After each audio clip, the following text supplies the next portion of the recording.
Good morning, good evening, good afternoon, good day to you, wherever you may be. Here down in the Bayou, we have a beautiful day. We have a great show before you. I'm your moderator, Kay. And let's introduce our panel. Let's start with Coach. Introduce yourself, Coach. It's me. It's me, Coach 67 Sports TV. Shout out to the awesome and amazing LDBC, Lions Den Boston community. Shout out to the greatest university in the world, the Southern University, home of the mighty Jaguars. We expecting a great show today. So sit back, relax, and enjoy. And we appreciate everybody that's been rocking with us since day one. All right, the baby of the bunch, introduce yourself. What's up, y'all? It's Raymond, coming here with my sports analysis and sports takes, giving y'all my viewpoints, my predictions, the way I see things, and just giving my side, of the sports world and the things that we're going to discuss today. We got a good show for y'all. Hope y'all enjoy. Matter of fact, I know y'all going to enjoy. So stick with us, ride with us. Well, all right, let's dive in. And we have one absent of the bunch representing Peru. So we're going to go ahead and dive in and let's do a recap of the fight with Regis Progre. Okay, and Danielito Zorilla. Guys, tell me, what do you think? Let's start with the baby of the bunch. No. Let's start with Coach. Okay. Let's start with Coach. All right. Well, last week, for those individuals that follow me on Instagram, on any of my social media platforms, I went to the frozen. So I think we lost Coach. So no, Coach not frozen. Yeah, I think that's on your end, baby. You probably froze. That's on your end. Yeah, I could me and Coach could hear each other. Yeah. Well, anyway, last week I went to the pro grade Zorilla fight, the Smoothie King Center in New Orleans. It was a pretty good event. The crowd was pretty hyped. Of course, the undercard was better than the actual main event, co-main event itself. First, we had Jeremy Zero Hill, who's actually from New Orleans. He fought against Mark Too Sharp Davis, who's from Baton Rouge. Of course, I don't know who the matchmakers at the zone are, but they actually was able to find a New Orleans fighter and a Baton Rouge fighter and put them head to head. And of course, the New Orleans fighter won. Jeremy Zero Hill, he knocked out Mark Too Sharp Davis. And in addition to that,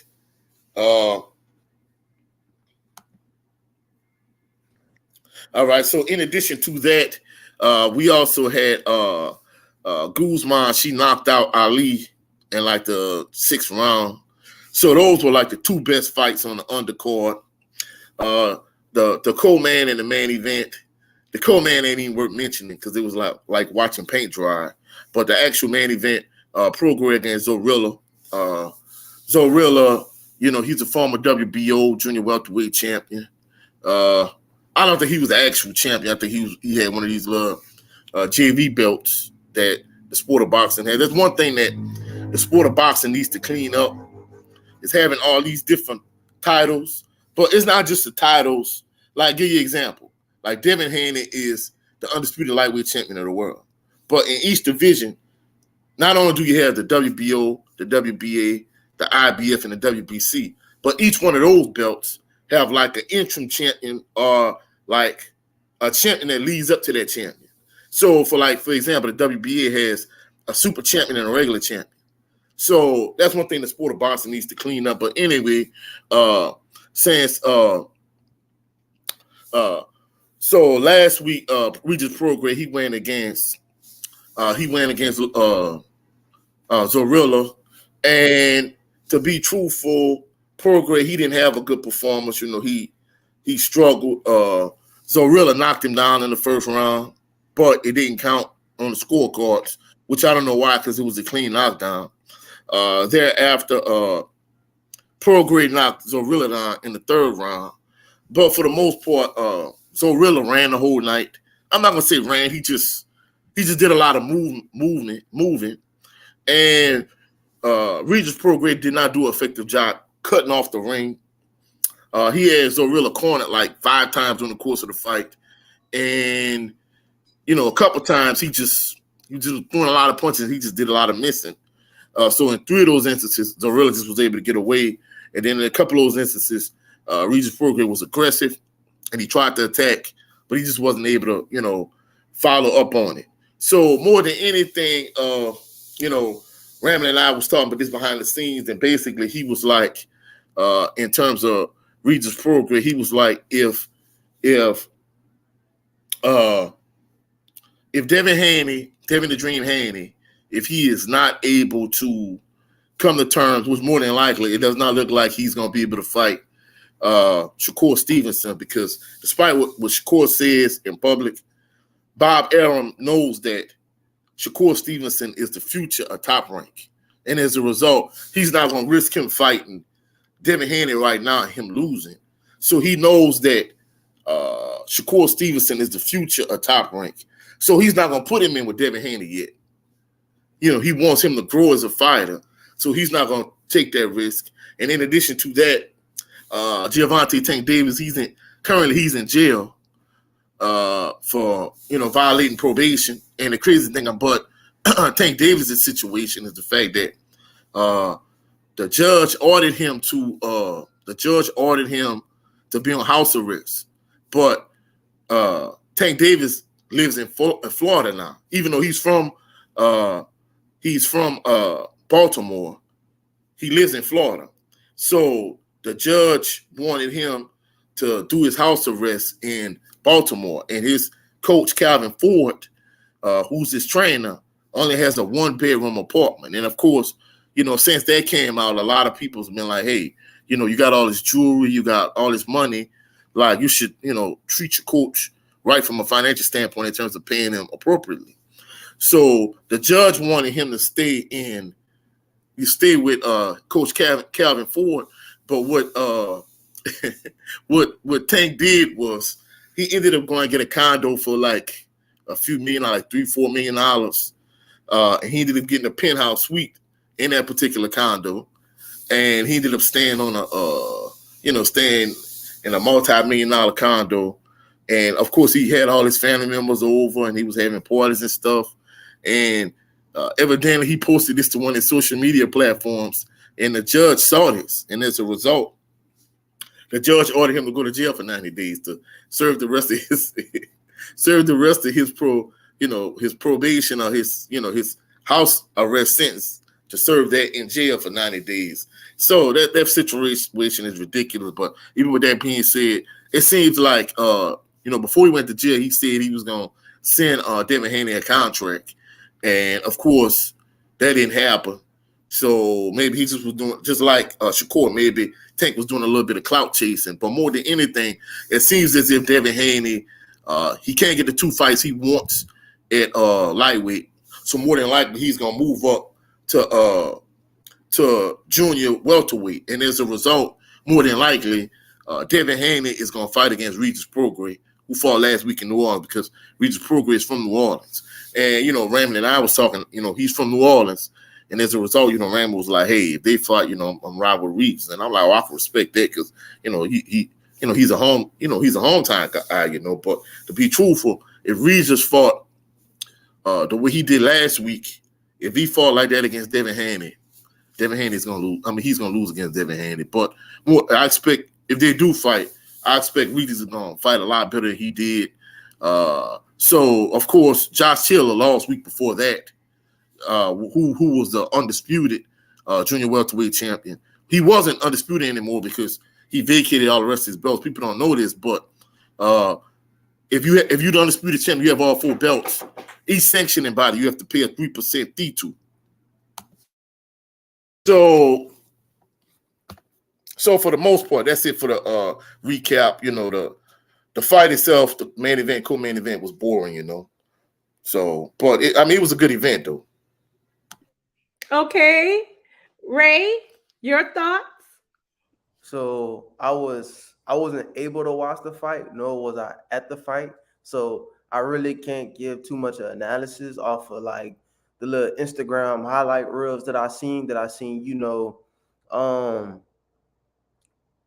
I can't really pronounce his name that good either, even though he a home state dude too. Regis Prograde. Regis Prograde. Like I seen that he won via knockout, and I did see the highlights from those other fights as well. No, Um, no, no, no. Regis won. He won by split decision. One judge scored it for Zorilla, and the other two judges scored it for Prograde. But the thing about it was, in that particular situation, I mean, it was a hard fight to watch. It was pretty boring. The thing about it, like people were saying, I don't know why Zorilla thought he was gonna come to New Orleans to get a decision, because essentially the way it was set up, the event was set up for Regis Prograde to come back home like a homecoming. Hey, I'm the WBC champion, to come back home and fight in front of my home fans. didn't he get like a So, big drop down or something? huh? Didn't he get like a big drop? Yeah, Like well, both of them. not Well, Zorilla knocked Prograde out in the first round, but it didn't count. And Prograde knocked Zorilla out in the third round. But the thing about it is, it seems as if Zorilla has power, and in addition to that, he does a lot of moving. But if you're gonna fight the champion to take his title, you can't be passive. You got to be aggressive. So I don't know why he thought he was gonna just run the whole night and come to New Orleans and take Prograde's title. That wasn't gonna happen. Me personally, I scored the fight 114, 112. I didn't know they didn't count the first knockdown in the first round, but it was a close fight. I scored it for Regis Prograde, but it wasn't an impressive performance. And then at the end of the fight, of course, where I sat right before the main event, a guy came sat in my chair because I went to the restroom during the main event. That's how boring it was. But so when I came back, a guy was sitting in my chair, and of course he was, he had a little bit to sip on. You know what I'm saying? So right before the main event started, he fell at my feet and fell on my feet a little bit, and then and then after that, the main event was boring and stuff, and so everybody leaving out the Smoothie King Center, and Regis was basically apologizing for his poor performance. He was saying the fact that he fought at home, it gave him a lot of extra added pressure to perform well for the home crowd. So he said that was part of the reason why he didn't perform as well. But he said, hopefully he could do better next time. And of course, as I was walking out, I guess some fans were disappointed in the fight, and they decided they wanted to have their own fight. But before I got to that point, New Orleans PD had already separated it, and they was handcuffing both individuals, and I guess they was going to take them to downtown New Orleans. But overall, I mean, it was a great event. A lot of LDBC brothers and sisters was in the building, but it was an excellent event. And shout out to Adrian Cook. Yeah, and of course the lack of foot movement. It's like Devin, I think he can stand in the pocket and bang, but I mean, hopefully the two of them fight. That'll be interesting to see. So shout out to Adrian Cook, and also shout out to my brother Jared 11 Green. If y'all have not, go check out his channel also. But I mean, overall, it was a great event, though. Even though the last two fights were like watching paint dry. Is there something you would like to add, Ray? Nah, I mean I can't really add too much. Okay. Well, guys, let's shift the momentum and because that was just a recap of the fight. So let's jump to Bradley Bills trade. Ray, I know you have something you could add to this. What are your thoughts? I mean, when it happened, I mean, I ain't gonna say I was surprised and I wasn't surprised at all. But I mean, it's just another trade, you know, in the NBA. I do feel like Bradley Bill will be a good fit for where he's going, but I don't know. The thing is, like, just over the years, I've come to realize only time will tell. So it's like, hey, things could look good from a start lineup standpoint, but only time will tell. So it's like, all these trades happening, people getting moved around, people like, oh, this person going here, this person going there. Like, oh yeah, they contenders now. And this and that now. And it's like, you gotta only time will tell. We're gonna see if it was a win or a loss. This trade was a win or a loss. Just like all the other trades that went on, like we're gonna see if it's a win or a loss. Teams gonna sign players. We're gonna see if that was a win or a loss. You know what I'm saying? So how I feel about the Bradley Bill trade, in my viewpoint of it, it's just another trade. That's my view of it. Okay, Coach. What are your thoughts? Well, many people think that with the trade that the Phoenix Suns are the front runner to win the Western Conference. I strongly disagree because first and foremost, Denver is still the team to beat in the West, despite this trade. First of all, and second of all, a lot of people feel that the Suns are like a super team now that uh, now that they made the trade. And of course, for those people that don't know, the Phoenix Suns traded Chris Paul to the Washington Wizards for Bradley Beal, and essentially for the Washington Wizards, they just was trying to get rid of clear cap space uh, because they're not a even playoff contender in the East, and Bradley Beal makes like 50-some $million. So even though he's a star caliber player, their team isn't really fit to make a playoff run or even a championship run. So why pay all of this money, to do this, that, and the third? And as a result, uh, they traded Beal to a contender, which is the Phoenix Suns, and the Suns traded Chris Paul to the Wizards. Now, the thing that has me questioning the trade, first of all, now you have three scorers. You have Beal, you have Booker, and you have Durant. But the thing about it is, when Beal and John Wall were together, John Wall was often hurt. So Bradley Beal showed that he could play point guard, but he's not an actual point guard, if that makes sense. So being able to play point guard and being a true point guard is two different things. And not only that, but we saw in the playoffs the way DeAndre Ayton, he did a lot of moping and pouting because basically the Joker was cooking him. So the Joker was cooking him, but he wasn't able to get the touches on the offensive end to go back at the Joker. And of course, we've seen this over the years, like when the Detroit Pistons beat the Lakers in the finals that year. Basically, somebody like Gary Payton, he was always used to, even though he was an elite defender, he was always used to being able to get the ball and go back at to play on the opposite end of the court. But since you got Kobe, you got Shaq, you got Karl Malone, he wasn't getting those kind of touches because you have multiple Hall of Fame caliber players on the same team. And as a result, Sean Billups was going at him, and he wasn't able to get back at him. So DeAndre Ayton, how does he fit with the three of them? Because you have three, like I said, all-star caliber players, three scorers. In addition to that, who's going to play the point? Devin Booker's not going to play the point. Durant can handle the ball some, but he's not a point guard either. So more than likely, Bradley Beal is going to play the point. I don't see how it fits, how it works. I think they're one of the top teams in the West at this point, but I still don't think, they have what it takes to be able to beat the Denver Nuggets in the 7-game series. So how does it play out? We'll see. But I think in that particular trade, of course, Phoenix won. They were able to get rid of Chris Paul, who's basically at the end of his career, they were able to get rid of him and that bad contract, and they were able to bring in Bradley Beal. And in addition to that, they got a couple picks and some things to make the trade in terms of incentivizing them for taking Bradley Beal's contract. So at the end of the day, Phoenix won that trade, but all these people that think they're the front runner to win the Western Conference, I disagree. I still think the Nuggets are the team to beat. I would have to say I 100% agree, and that's what I mean when I say a trade is just another trade. It's like when you look at the Suns, you got three ball dominant players because it's not like Bradley Beal is one of those role players where he could just play his role. Like he gonna need the ball. And the time when the Suns were the most dangerous was when they had all their role players that they got rid of. So that's like my thing. When it was just like Cameron Payne, Miguel Bridges, Yeah, it's Miguel. Is it Miles? No, it's No, Miguel.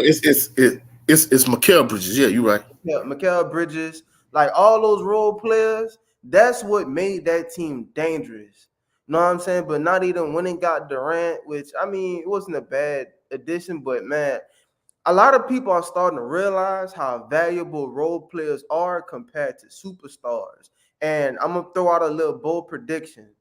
Zion Williamson will be fully healthy this year, and the Pelicans will make the run we should have been made for years in the past, primarily because of our role players. Like people like I know we talking about Bradley Bill, but I just want to use this as an example and a prediction. We have one of the youngest and deepest teams when it comes to role players, and I feel like they're going to make a run specifically because of their role players.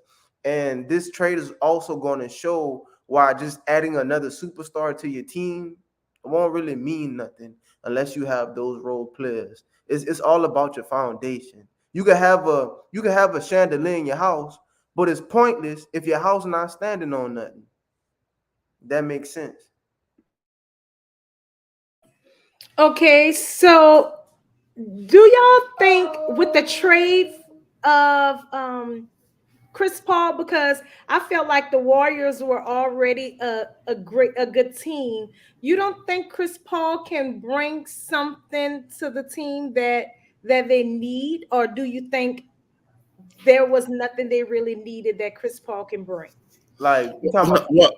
okay. Well, to be truthful, I don't mean to cut you off, man. To be truthful, no, because think about it. Phoenix traded Chris Paul from Phoenix to Washington, and then before the ink could be dry on the trade, Washington traded him to Golden State.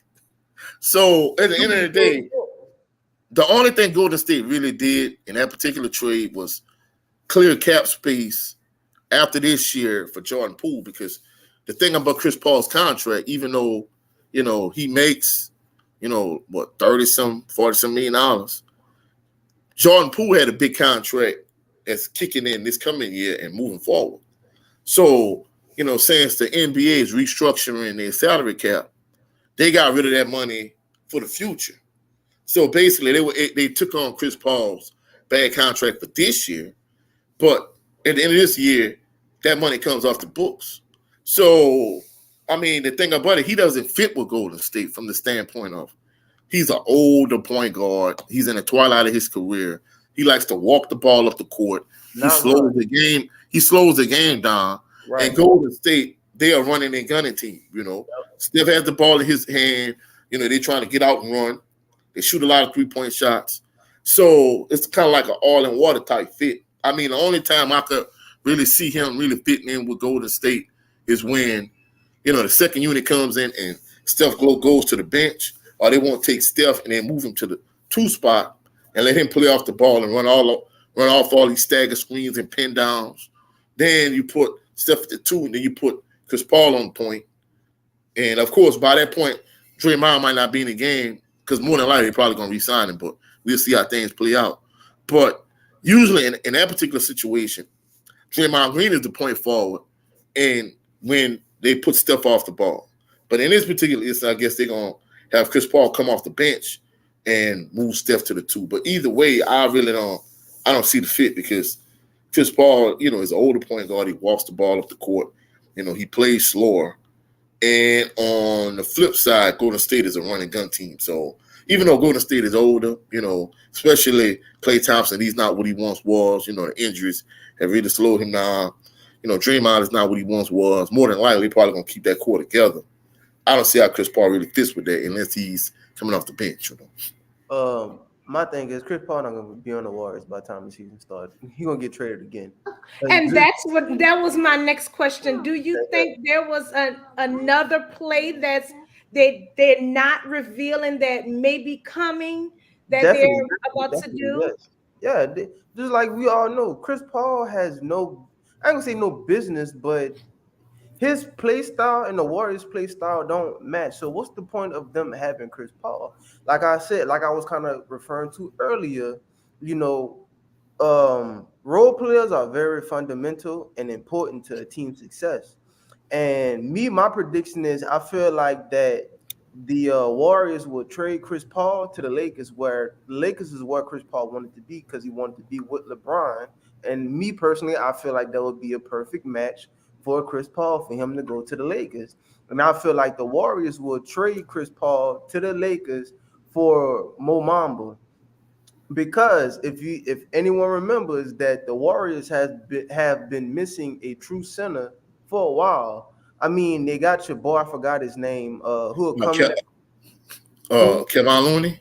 Yeah, Looney. But it's like they don't even start Looney half of the time. I feel like Mo Mamba is that type of, small, skinny center. He's not small as far as height, but like he's very lanky. I feel like Mo Mamba could run the court with them. And Mo Mamba does have some point of a 3-point. So he could also add to the 3-point, the 3-point element that Golden State has. So that's kind of prediction I have. I guarantee you the Warriors will trade Chris Paul before the season starts. Because ask yourself, what sense does it make for them to even have Chris Paul? Even Chris Paul coming off the bench, like their bench players play the same concept as the starters. So it makes no sense for Chris Paul to stay on the Warriors. So they're gonna try and trade Chris Paul to get some type of value or key assets for him. I strongly disagree with that, Raymond. To be truthful, the reason being, I think from a play standpoint, they don't fit. But you got to realize, in the NBA, when you make a trade, every trade has to match dollar for dollar. If you look at the trade between the Memphis Grizzlies, the Boston Celtics, and the Washington Wizards 3-team trade, it matched dollar for dollar. And then when the Warriors made their trade for Chris Paul, Jordan Poole and Chris Paul contracts match. Outside of Anthony Davis and LeBron James, the Lakers don't have no tradable assets. Even though LeBron James, there's kind of like some rumblings now that LeBron James wants the Lakers to trade Anthony Davis. But unless you trade an AD, the point of it is the Lakers don't really have any assets to trade because you got to realize, look at all the picks they gave up to the Pelicans to get Anthony Davis. So wait, they don't have guys, so they want to trade AD? No, that sounds like it's a rumor that LeBron wants AD. Oh, a rumor. Okay. Yeah, well, I'm gonna be truthful. I think there's some validity to it from the standpoint of right now they could offer Anthony Davis a extension on his current contract. The Lakers haven't made that, that move because think about it. Kind of like Zion Williamson. Anthony Davis is hurt a lot. Just think about it. Right now, the LA Clippers are in the process of they're considering trading Paul George also because both Kawhi and Paul George are injury prone. So when you have these players that's constantly injured, especially in the Clippers instance, they have 2 injury prone players. So you don't want to keep those together. You want to trade one of those guys for somebody that's reliable and dependable. So, but back to the Chris Paul thing, all right, I agree with you from the standpoint of, all right, hey, maybe Golden State would want Mo Bamba, but from a standpoint of, if you're the Lakers, what assets do you have to offer Golden State for the exception of Anthony Davis? The Lakers have nothing to offer Golden State. So I think Golden State plan is maybe they can find another team that will take Chris Paul and then get some assets in return, like some young, cheap assets. Cool. Especially if they could get multiple players, like maybe 5, 6 players to match for the contracts to match. That's why you see in some instances in the NBA where you might have one player getting traded, another team getting like 6 or 7 players in return. It's so the contracts can match. But in this particular instance, Chris Paul, he's not a tradable asset for one. And second of all, more than anything, Golden State wants Chris Paul contract because at the end of this season, that money comes off the books. So that was the reason why they acquired Chris Paul. They don't necessarily want Chris Paul for the fit from a play standpoint. They want Chris Paul for the expiring contract. So that's why you see. And I see that you don't agree with Raymond. They're looking at a financial standpoint, and Raymond. Yeah, no, I agree with him from the standpoint. So yeah, I agree with him from what is it that would make Chris Paul work with the Lakers? With the Warriors. what would it? What would happen to make them work? Like Raymond said, he would have to get in the time machine and take like 10 years off his NBA career for that to You work. have to go back to the Clippers version of Chris Paul when they had Blake Griffin and DeAndre Jordan and all them, and JJ Redick. You have to go back to that version. Yeah, essentially, like Raymond said, he would have to get in the time machine. So Raymond is right. He doesn't see it working, and I don't. No. I didn't say I don't see him working in terms of from a play standpoint. We in agreement the fact that he doesn't fit with Golden State. He's saying that Golden State is going to trade him, and I'm saying I disagree to the Lakers because guess what? They don't have no assets that Golden State would want. Yeah, so I know what Coach's saying. Like, we both agree that Chris Paul does not belong. Yes. He don't fit. And he probably would be a better fit on the Lakers. But in the way of getting that done, it's kind of very hard to get that done. Yeah. I mean, for hypothetically speaking, if they were to trade Chris Paul, let's say to the Lakers, to the Pelicans, they would need something. No, that's even worse fit.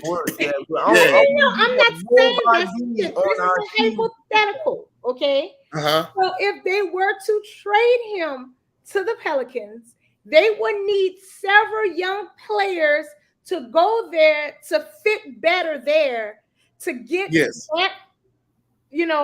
that financial standpoint to fit there that they and get the players they want.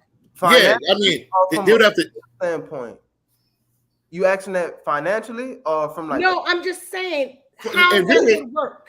Yeah, you don't need it. Like financially, yes, but talent wise, it's like no, because like with the Marcus Smart and Porzingis trade, that's literally like one player.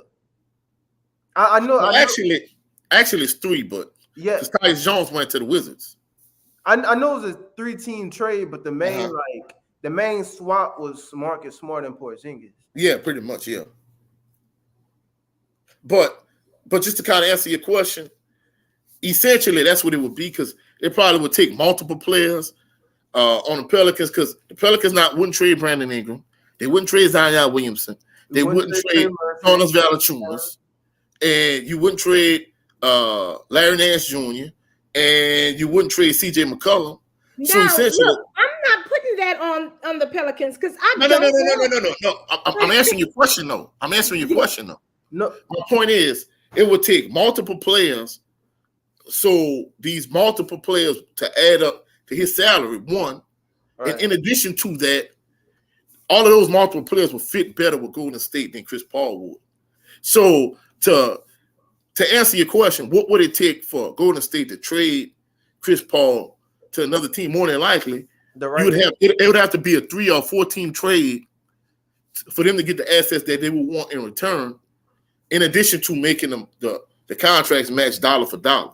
And more than likely, to pull off those 3, especially 4 team trades, they're extremely hard and difficult to pull off. That's why, like, if you look at like NBA 2K, when Rudy and I used to play, Rude Dog and I used to play, man, it's hard to include another team in those trades because they're difficult to pull off. So more than anything, Ramo's right from the standpoint of he doesn't fit, but in terms of being able to move him, that's going to be the hard part. And more than likely, I think he's probably going to end up just staying with Golden State so his money could come off the books at the end of this season. So that's what Golden State looking for more than anything, his expiring contract. Yeah. Now, if they feel like he's not even worth the trouble, they could just buy him out and let him go to whatever team he wants to go to. That's what I thought was going to happen in Washington. I didn't know they was going to trade him to Golden State, but the way it initially happened, I said, what's going to happen is Washington is going to buy out a portion of his contract or his remaining contract, and he would become a free agent, and he would be able to go where he wants, whether it's the Lakers, the Clippers, Boston, Miami, wherever he wants to go. But I didn't think he was going to get traded again. But more than anything, Golden State wants his contract more so than his talent, Yeah. Okay, well, guys, let me ask you this. What would be the destinations of people like James Harden and Kyrie Irving and Damian Lillard? Where? Exactly. I'm sorry. Go ahead, Raymond. Okay, it sounded like you was finished stating the question. Yes. So where do you think they were in when would end up, or what is going to go on with them? Let me get your thoughts, Ray. I feel like they're gonna stay exactly where they at. Kyrie staying in Dallas. Kyrie ain't going nowhere. James Harden would be a fool, or the 76ers would be a fool to trade James Harden because they literally just made it to the Eastern Conference. I believe it was the final Semifinals. semifinals. Semifinals. Yeah. Oh yeah, because Boston lost to the Heat in the final in the conference finals. Yeah. Yeah, they just made it to the semifinals. So them two stand right there. The big one to think about is Dame Lillard. Because I mean, we all know Dave Lillard has this OG type of mentality. He wants to stay on the same team his entire career. But it's like, time is winding on down. You need to bust a move. And it just drafted Scoot Henderson. And I was hearing reports saying that Dame Lillard said that he did not want to be a part of a rebuild franchise. So this seems like this is the doorway for Dame Lillard to leave. Do I think Dame Lillard and Scoot Henderson could make a great duo? Yes, indeed. I feel like the way they talk about Scoot Henderson might be a better duo with Dame Lillard than him and CJ was. But I don't think Dame will stay there long enough to see how that will work out because time is running down. I feel like he really wants a ring, and no matter where he goes, we're gonna respect Dame because we know he wasn't in it to just go build a super team. But where Dame would end up, it's a lot of places people like to see him end up. We don't know where he will end up. This is a good bit of teams that will be a good fit for him. I feel like almost any team would be a good fit for a guy like Dame Lillard. But I think we was kind of talking about this earlier. Um, I think Dame Lillard going to the Bucks would be a pretty good fit. Or would be nice to see. So I'll just throw out that the Bucks would be a nice prediction for Dame Lillard to go to. But everybody else they stand put. Okay, Coach, your thoughts. Well, in terms of Kyrie Irving, of course, one of the supposed destinations for Kyrie Irving was for him to go to Phoenix. But since Kevin Durant made the push, evidently he went to, Phoenix has new ownership. He told them he wanted Bradley Beal. So they made the push to get Beal. Phoenix is off the table for both James Harden and Kyrie Irving. Because supposedly that was the destination for all three, for Harden, for Irving, and for Lillard. So that's off the table for those three guys. In terms of James Harden, supposedly there's been some rumors that he's strongly considering going back to Houston, which to me would be basically him chasing the bag. He's really trying to get paid because if he leaves, because at this point he opted out, the final year of his contract. I think he was due with like $35 million or something along those lines. So for him to opt out and enter into free agency, of course, it's unrealistic for him to go to the Lakers because the Lakers cap situation is not feasible for him to go to the Lakers because a lot of these reports, that's one thing that I'm really starting to dislike about the Lakers. Everybody that's a free agent, whether it's Draymond Green, whether it's James Harden, they pretty much everybody have all these players going to the Lakers, which is unrealistic. You know what I'm saying? So, of course, I don't see James Harden going. He definitely not going to the Lakers. Now, there was some reports that Kyrie Irving was interested in LeBron James coming to Dallas, that's not gonna happen either. So, if anything, like Raymond said, I think if he doesn't force a signing trade to the Lakers, basically I would see Kyrie staying in Dallas. In terms of James Harden, I don't see him staying in Philly, to be truthful. I disagree with that aspect of it. Because, if he was going to stay in Philly, why would he opt out the last year of his contract? And if he hits the open market, I don't think he's coveted the way he was probably 5 years ago. Oh, It's wait. not. I feel like so opting out of your last year, your contract is not a trade. So that's the thing. No. Nah, like Porzingis, he was going to opt out of his contract. But when they told him you're going to get traded to Boston, then he opted in. Yeah, because I want to kind of ask a question. What do you think the 76ers would trade James Harden? But James Harden, you got to realize he kind of wants to be a free agent so he can pretty much pick and choose. I'm gonna be truthful. Like all the rumors, I think they're accurate. I think he's probably if he leaves, which I think he will. I think more than likely, I think he goes back to Houston, which to So, me do is you think James Harden has that many options left? to be truthful. I think the draw in Houston is the fact that he was a star there. He sold a lot of tickets. He's not the player he once was, but I think more than anything, I think he'll probably be a draw. And from what I'm understanding, we talked about how Joe Mazzulla took over for Boston, but Boston's head coach at the time, I can't think of his name, Ime Udoka, he's the head coach of the Rockets now. So from what I'm understanding, like Ime Udoka, he really doesn't want to rebuild because the Rockets have a lot of young players. Supposedly, they're supposed to be making a move to get like some veteran star caliber players, and I think that will start with James Harden. But I don't see how he would fit because Houston has a lot of young players, and James Harden, he's not to Chris Paul's extent, but he's in the twilight of his career. So I don't understand why they would offer him a huge contract to go back to Houston. To me, it doesn't make sense. Like Raymond said, I think it would make more sense for him to stay put in Philly. But I think more than anything, I sense, Tobias Harris has a big stupid contract. He was another player that was overpaid. I think more than anything, I think they would try to use Tobias Harris's expiring contract as leverage to get a star caliber player, maybe like a Damian Lillard. Now, in terms of Dame, I think Dame is because it seems as if he's standing on the square. He's not going to force the Trailblazers management hand in terms of, hey, I want y'all to trade me to one of my desired destinations. To me, if he would be traded, it would be one of those East teams. It would either be the Miami Heat 1, the Milwaukee Bucks 2, or the Philadelphia 76ers. It would be one of those three teams, either the 76ers, the Bucks, or the Heat. And he said the Heat was his preferred destination. Now, I did it on ESPN NBA Trade Machine. To make it happen, basically, the Heat would have to trade Kyle Lowry and Duncan Robinson for those two contracts to match Damian Lillard's contract. But I think Raymond was right from the standpoint of, time is dwindling down in his career.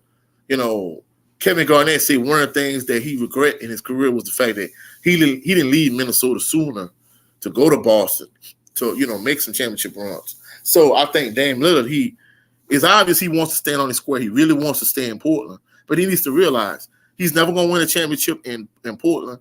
And in terms of him and Scoot Henderson fitting together, I don't see it. You're a veteran player. You getting ready to hit the back half of your career. If anything, you need to leave and let Scoot Henderson and Anthony Simons, let them be the Dame Lillard, CJ McCollum type 1-2 punch. And you go to a veteran team where you could compete for a championship.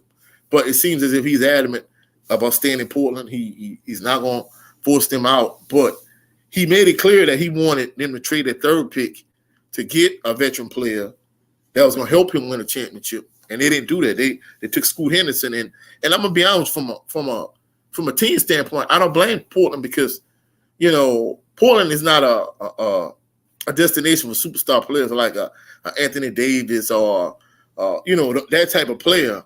If you're going to leave a small market like New Orleans, you're not going to go to Portland. You're going to leave and you're going to go to the Lakers. You're going to go to the Knicks. You're going to go to the Bulls. You're going to go to the Heat. You're going to go to one of those type of destinations. So I think, they did was in their best interest in terms of their long-term future. And at some point, more than likely, they're going to, just like the Wizards had to realize we need to get rid of Bradley Beal because we're not going to win with him. Hey, I think they really need to do the same thing. Hey, we can't win with Dame. If they could win with Dame, CJ, and Nurkic, if they can win with those three, they just might as well trade Nurkic and trade Dame and just hit the reset button because they have a lot of good young players. They're not going to compete for a championship anytime soon. So you just might as well let Scoot Henderson and Anthony Simons be your 1-2 punch and just keep it pushing. But like I said, for Dame, I think it either is going to be Miami, Philadelphia, or Milwaukee. More than likely, Kyrie is going to stay. And I think if James Harden, if he leaves Philly, I think he's going to go back to Houston, which to me doesn't make any sense either. But I think James Harden is more interested in the bag more than anything. I don't think he's as interested in winning a championship as people might think he is. Well, let me rephrase it. If he makes that move, then it's all about the money. It's not about the championship. Do you agree, Ray? Do you think he's all about the bag? I mean, nah, I never thought that deep into it, thinking it's like all about the money. Like from my standpoint, NBA players got money. A lot of their contracts be fully guaranteed. I mean, I guess it could be about the money, but I know in today's society, in the NBA, everybody wants to win rings and get championships. Of course, I feel like they value a ring than a bag, but you never know. James Harden could be on a different path, just trying to collect all the money. But I really think he wants to get a ring. So, well, I mean, this where the Damian Lillard argument really legitimately stemmed from.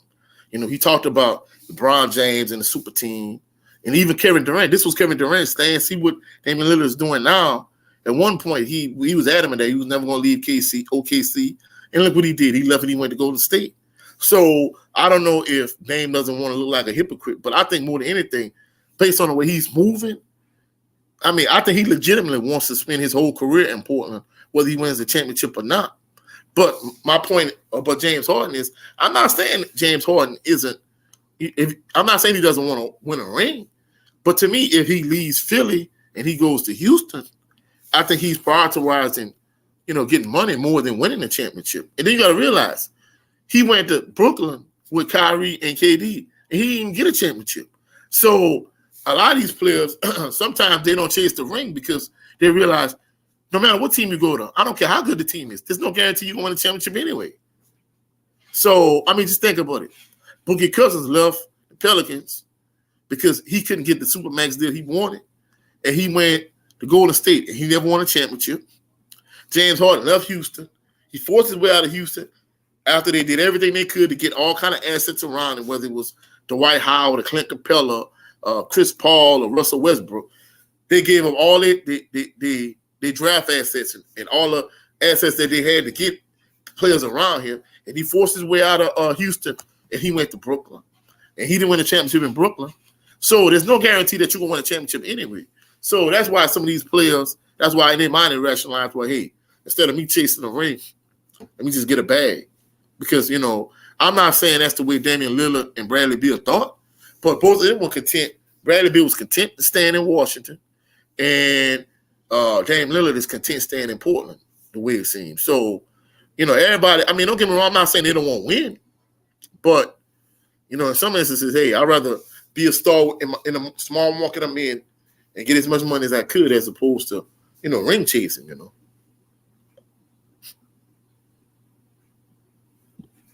So, and I understand what you're saying, Coach. I truly do.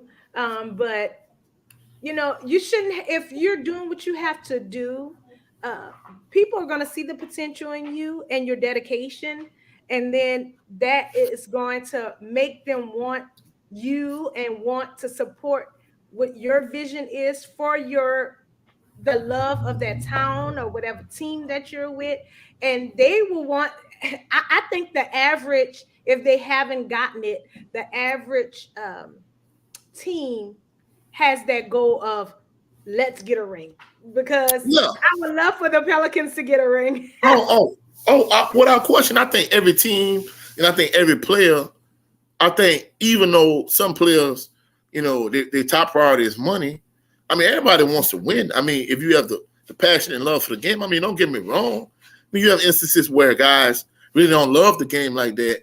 They just see it as a means to get, the finances that they want. But at the end of the day, most players, especially if they're competitive, they won't win championships. But the thing about it is, in some instances, as a player, you have to realize if you really value a championship, you have to realize, like in Damian Lillard's situation, just like Kevin Garnett realized in Minnesota, as much as he loved Minnesota, he realized, like, hey, I'm never going to win a championship here. Let me just go to management. Let me go behind the scenes and do it and tell them, hey, I want to play on a championship contender. Send me somewhere else. And they send him to Boston. Now, if you look at somebody like Anthony Davis, I didn't like the way he did it. He was public about it. and he forced his way out of New Orleans, and he ended up in L.A. So I think Portland, they're not gonna go to Damian Lillard and ask him, but I think if they were right about it, they would do right by him because they need to realize they're going in a different direction. Washington realized it with Bradley Beal because guess what? If they had to wait for Bradley Beal to go to the front office and be like, hey, you know what? I'm never going to win in Washington. Hey, I need y'all to send me somewhere I'm going to win. He didn't force their hand. They pretty much say, hey, we're going to send you to Phoenix. So I think Portland need to do the right thing by Dame Lillard and send him to Miami, Philly, Milwaukee, or wherever. Okay, guys. Well, let's change the sport once again, and let's bring it back home. What are your predictions for the Saints? What do you think with the mini camp and the way things are going? What do you think about that? Let's start with you, Ray. Did you see anything with the mini camp Yeah. that gave you that encouragement and that we're gonna do something this year? What are your thoughts? Yeah, so I follow the Saints on social media, like on Instagram and Twitter. And like they out of all the posts they made, they always posting about Derek Carr's and Michael Thomas relationship. So the thing that's giving me hope for this season is I feel like Michael Thomas and Derek Carr will pick right up where Drew Brees and Michael Thomas left off.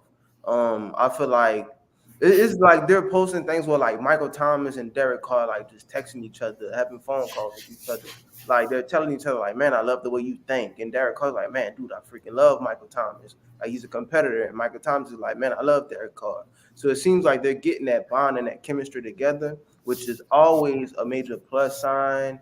I've seen some videos where Alvin Kamara and is it Jamal? Yeah, it's Jamal Williams.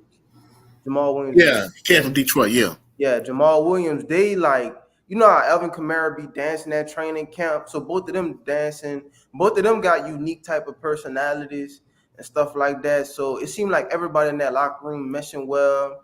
Tyrann Mathieu and Marshawn Lattimore, they meshed together as well, 223 and 32. So uh their numbers are like a palindrome to each other. So and they're always posting about each other and commenting on each other's posts. So that team chemistry is very well put together, very well knitted together. I follow Cam Jordan on Instagram. That a bunch of people from the Saints organization, they just took a trip to Italy where they went to Milan, Rome, and Florence. So it's like they and then like probably like 2 weeks ago they went bow fishing, which I've seen before, but like you got Jameis Winston, all these players together on the boat. So my thing is, with me saying all that, the chemistry seems to be on point. They have a tremendous amount of talent on both sides of the ball that cannot be denied. So you got all that talent, and with that chemistry, the sky's the limit. The only thing, because I feel like all the players will show up. The only thing that we waiting on, or the only thing that's in question, is will Dennis Allen be the coach that he needs to be? That's it. Okay, Coach, what are your thoughts? I agree 100% with Raymond from the standpoint of, of course, me first and foremost, just kind of like Rude Dog and I talked about several shows ago. I'm not big on a mini camp and OTAs and all that type of thing. I'm just ready for training camp to hit in August, and then get some football action going, some preseason action, and then we get it popping from that point. But just based on what Raymond said, I mean, I'm gonna be truthful. My prediction hasn't changed. I still believe the Saints is gonna win the NFC South because the rest of the division is weak. Tom Brady retired; he's not gonna be there anymore. Bryce Young went to the Panthers, and in addition to that, they took the red rifle or the red pelican at this point, Andy Dalton. So him and Bryce Young are with the Carolina Panthers, and the other one, the one that played for the Cleveland Browns, was the little Manziel. He with the Bucks, Johnny and then of Manziel? course, not Manziel. What the other one name is? I know he played for Oklahoma. Shucks. I I'm visiting his face too. He No, look, you know the one that used to play for the Browns, the little quarterback, the little short one. That, yeah, he played at Oklahoma. You talking about the guy who's on the commercials It's just a that lot. he who no, not who Manziel. Oh, you know the one that the starting quarterback of the Cleveland Browns. let me look up who you're talking about. Well, anyway, he taking Tom Brady's spot for the Bucks.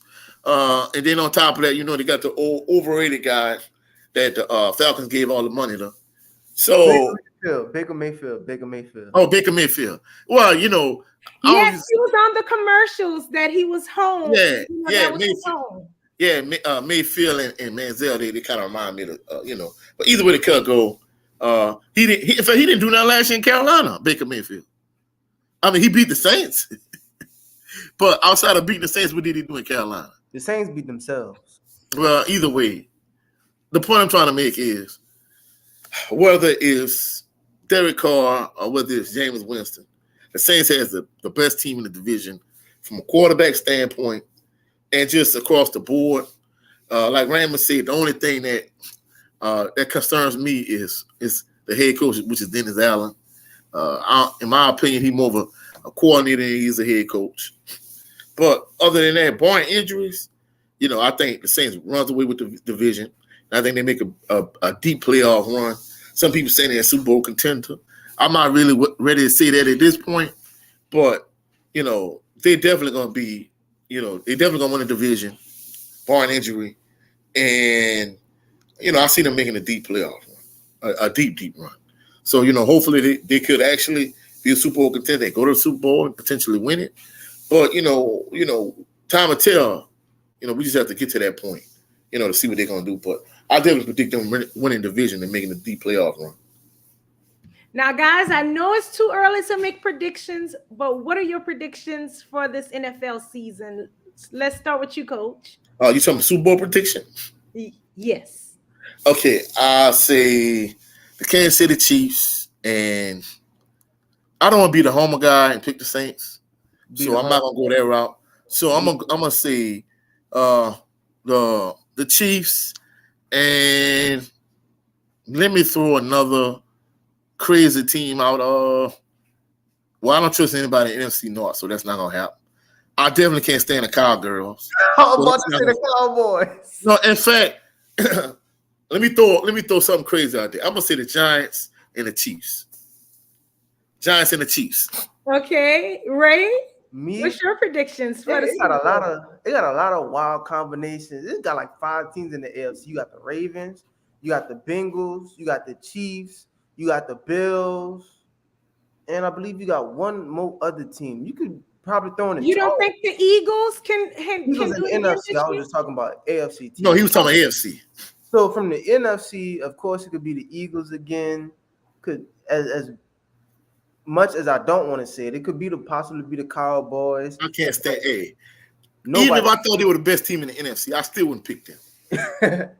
it could be the Saints. I don't really see too many teams, and I might throw in another sleeper AFC team, the Jets. The Jets could make a deep run. So it's a lot of predictions. There's a lot of ways Dude, it could go. if you got to count on Aaron Rodgers being that guy that's gonna carry you, it ain't gonna happen, bro. Yeah, I was just saying. Nah. If you say the Chiefs, the Bills, the Bengals, the Ravens, any four of them teams that can make it out the AFC, you know. So I would say a dream Super Bowl that I would like to see this year. Of course, it would be our New Orleans Saints. And who I would like to see my New Orleans Saints beat in the Super Bowl, I would say I would like to see them beat Lamar Jackson. It would either be Lamar Jackson or Joe Burrow, but I would really like to see them play Lamar Jackson.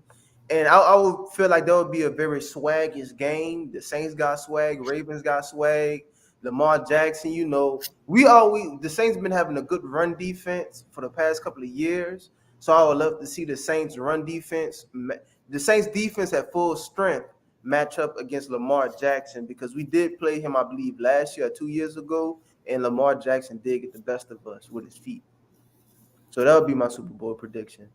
Yeah, they did play the Ravens this past season, and bro, from a passing standpoint, he threw the ball well against the Saints. From a running standpoint, he ran all over the Saints. In fact, realistically, it really go to show you that he didn't have a number one receiver because there were a few times I thought the Saints were going to sack him. He was able to, like Houdini, get out of it and throw a pass deep down the field, and his wide receivers just kept dropping the ball. I'm like, bro, his wide receivers are trash. I mean, and then our defense was banged up as well, too. Yeah. And of course, don't get me wrong, the Saints being healthy, they had a real good defense. I don't think the defense, would have been what it was in the past because, of course, not having C.J. Gardner-Johnson and not having with the one that went to the Jets is the linebacker from LSU, K'Wan Alexander. I heard a rumor that he might be coming back. They might try to resign him. I hope so. But not having CJ and K'Wan, the Saints defense kind of fell off a notch. And then, of course, with all the injuries, I'm gonna be truthful. I like the Honey Badger, but in that instance, I feel like they could just kept CJ. Huh? He like Dame Lillard, his career winding down. Yeah, but I'm gonna keep it truthful. They could have just kept. They could let Honey Badger stay where he was at. They could have just kept CJ. They wasn't gonna be able to afford to keep K'Wan Alexander, but if they could have, when they had Saints defense was just nasty, when they had Davenport on one side, and of course they couldn't keep Trey Hendrickson either. I knew he was gonna get a bag because just like franchise quarterbacks, NFL teams value pass rushes, but when they had Davenport and they had Trey Hendrickson and they had Cam Jordan, then you had K'Wan Alexander, you had C.J. Gardner-Johnson, and then you got Demario Davis. When you had all them guys on the defense, I ain't gonna lie, the Saints defense, they had it rolling. Because I remember that, not this season, but the season before that, when they played against Green Bay to start the season, Aaron Rodgers can do anything. Because, man, the Saints defense, they was all over the place. Because, that's when they really were playing fast. And then, of course, on top of that, you had David Ayumada. Oh, yeah, that defense was nasty. But, they could never get it straight on the offensive end in terms of, keeping. Once James got hurt, that was the end of the season pretty much for the most part. Okay, is there anything that you guys would like to add or say, like Coach said once before? We like to shout out everybody who's been watching. We want to shout out Adrian Crook. We want to shout out Jared 011 Green, and we want to shout out everybody else that has been supportive. Let's go with Ray. Is there something you would like to add? Want to tell the people how you can follow you and shout you out? I mean, shout out to everybody in the chat, everybody who was watching and supporting this. We appreciate y'all. Y'all do not go unnoticed. No, y'all can follow me on Instagram _King Ray with 2 Y's, followed by another _ Ray Swank on YouTube. I just speak blessings and peace over everybody on this live stream and everybody who's watching and in the chat. I hope y'all enjoyed our dialogues and our conversations today and our predictions. Okay, Coach. All right. Major shout out to Adrian Crook and my brother Jared 11 Green. I don't know. Maybe he's gonna put in the chat more than likely. We probably gonna have a show on his YouTube channel tomorrow, more than likely. Also, shout out to everybody that's been rocking with us since day one. We appreciate the support. I know a lot of my Southern University fans, they've been itching like, man, Coach, where you been in with the content? I've been working on a major project, but it's some big changes coming to the channel, leading up to the start of this upcoming college football season. So hopefully I have everything squared away before this upcoming season. But stay tuned. I got some big things coming down the pipe, and also making a major push. I'm telling y'all, it didn't come to fruition the previous time, but we're gonna hit that 1,000 subscriber mark before you know it. I know some people are like, well, Coach, first you got to get to 200 subscribers, but I'm telling you, it's coming. But major shout out to everybody. Shout out, big shout out to the awesome and amazing LDBC. Major shout out to the greatest university in the world, the Southern University, home of the Mighty Jaguars. Hopefully y'all enjoyed the show. Y'all also check out some of my Southern University content I'm getting ready to drop because, people calling for the videos. I ain't really been dropping them. So I'm getting ready to drop some content. But y'all have a blessed, phenomenal evening. Have a blessed, phenomenal weekend. we'll catch y'all on the rebound. Peace and blessings to everybody. And everyone, I would like to tell you, please like, comment, subscribe. Is there any content that you would like us to speak on, or you would like to hear or see, whatever it may be, please put it in the comment section below. Please follow and share. And please, guys, make sure, quote for the evening, make sure your worst enemy doesn't live between your own ears. Thank y'all. Have a blessed day. Bye-bye.